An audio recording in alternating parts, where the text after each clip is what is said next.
Hi folks, John Dunn here, RPG freelancer, publisher behind Meliorvia. I'm up here today at Immortals Inc. with Mikey. What is up, John? What do we have in our hands today? Well, a few weeks ago, Carlos came to me and said, hey, I need to order some more copies of Cyberpunk. Is there anything else from R. Talsorian that you think we need to have on the shelves? And I looked through the catalog and one game immediately jumped out at me. It's not a recent release, but it's a classic and I loved it, 30 years ago. Okay. Yeah. My watch. And that is Teenagers from Outer Space. This is a very silly game about telling teenage high school comedy stories.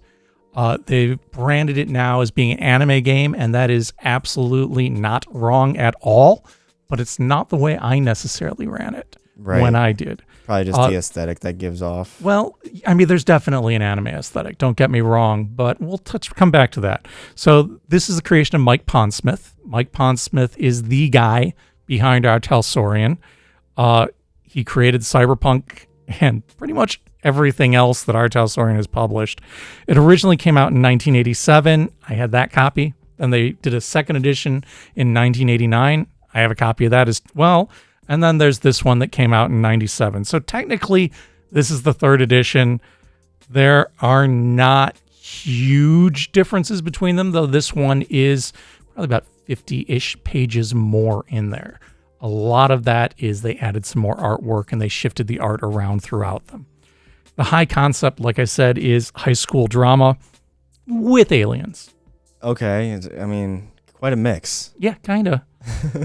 So Ranma, Magical Girl, Bleach, any of those animes are a great fit for it, but it works just fine for a comedic take on 90210 or any of the CW shows. So if you wanted to do Smallville or Riverdale or really any of the shows in that vein, it would work just fine for that too.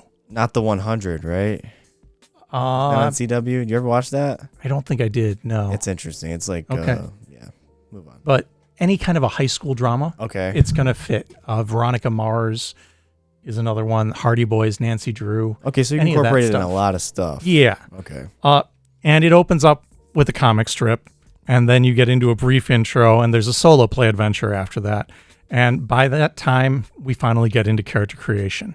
This is a setup where Earth is the coolest planet in the universe. It is the only planet that has teenage culture with rock and roll and fast cars and everything else that goes along. When you make up your character, you can play a human because humans are cool. Right? But you can also play an alien who's coming down to Earth to check out the humans and try and hang out with them and try to be just as cool as a human. Try to fit in. There you go. There's 3 categories of aliens. There's the near humans. Near humans are, your typical Star Trek alien. They might have a brow ridge or pointy ears, or maybe they're a cat girl with cat ears, right? They're not huge changes. They look very much like a human, except for some minor thing, and maybe in bad lighting they could pass for a human. Okay. Then you have not very near humans, and they're humanoid-ish. So like, say, our kobold buddy here would be a not very near human. Yeah. Or E.T., or, the Predator, right? Things that are very obviously not a human being, but still humanoid.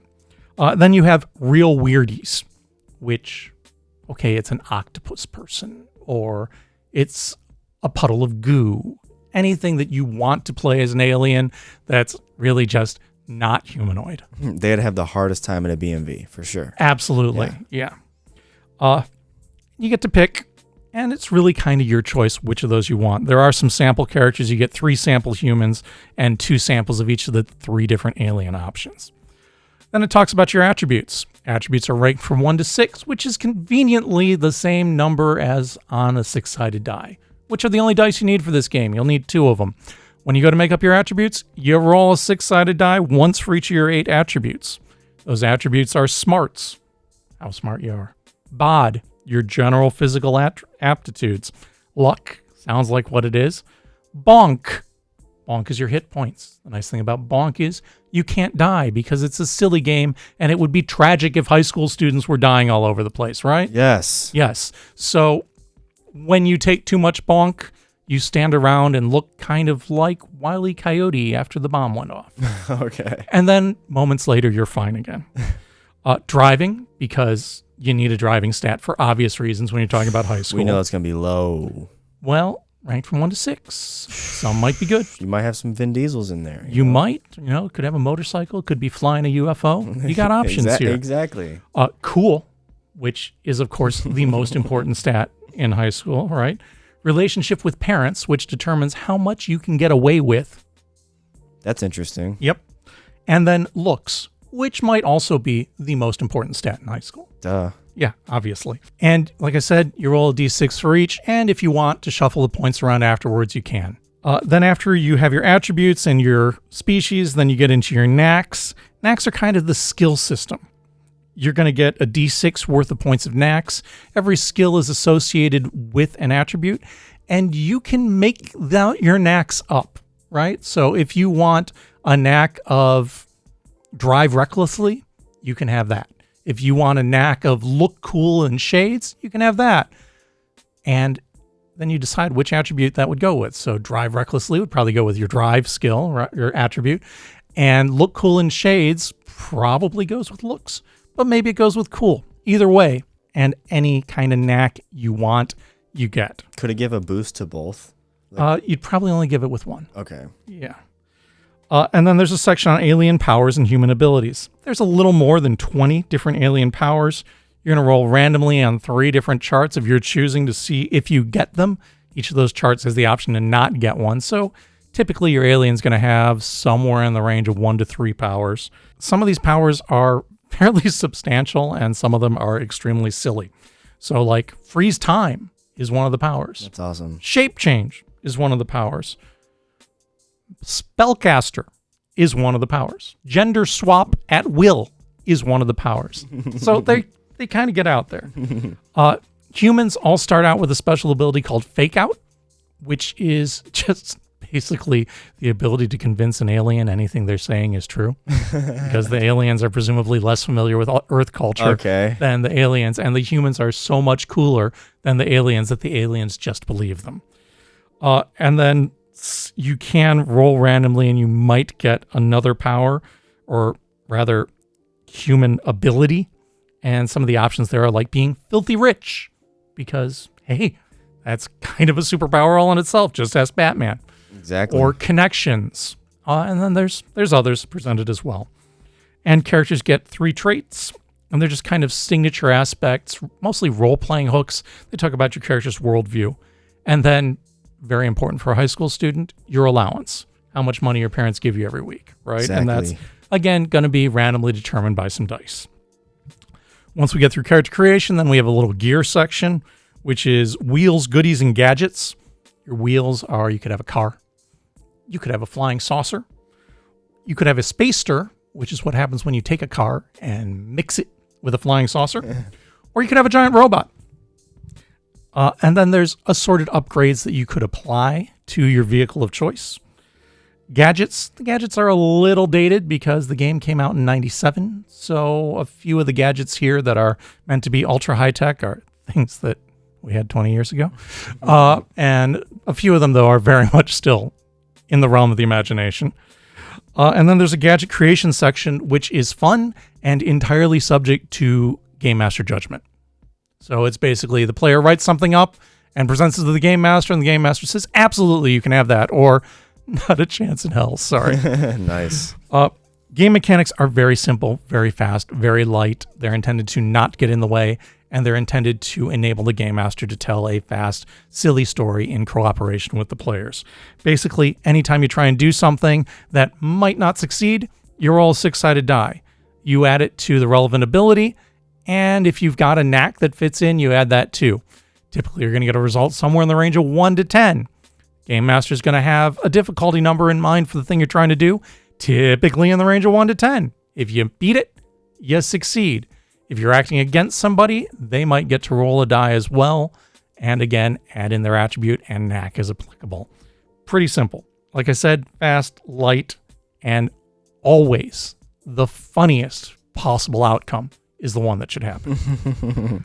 There is a brief XP system. XP is awarded based on players voting on it at the end of a game session, and you can use those points to improve your knacks, learn new knacks, or just convert the points directly into cash. After we get through all of those really highly detailed game mechanics, there's a discussion about comedy and how to use it. There's some scenario ideas, and it talks about the different places where teen adventures could happen. And the ones that are suggested are high school, not surprisingly, off-campus, meaning somewhere else on Earth that isn't high school, or alien situations, for those times the characters leave the planet. Wow. Yeah, because it totally happens. Duty calls. There is one fully detailed, fleshed out adventure called The Lust Stone. Ooh. And that kind of ties into that comic strip that's the very start of the book that I mentioned. And then there's a brief guide to adventure creation. And there's actually an entire campaign presented with 20 adventures. Each adventure is only about a half a page, but it's a game that's going to be silly. It's a game that's going to be madcap. So that half a page is really enough for a 2 to 3, maybe even 4-hour game session, because your characters are going to do weird, funny, silly things and probably end up forgetting most of the plot in the process. After that, there's a character sheet and some brief handouts, including the voting pieces for awarding XP at the end. Okay, that's kind of weird how you do that at the end. Does that ever get controversial? It's a silly enough game that I don't think anyone's going to be too deeply vested into it. There's always that one person. Well, this is 128 pages. It is a paperback. The interior is entirely black and white. Like I said, this is a product from 1997, so it's not quite modern production values, but it's also not quite modern pricing. This is $20.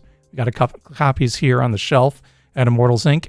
If this sounds like your variety of madcap silly fun, and it probably is, stop in and check it out, or pick it up at immortalsinc.com. Well said, John. $20 is incredible. So is that. Thank you guys for watching. Till next time, folks. Good gaming.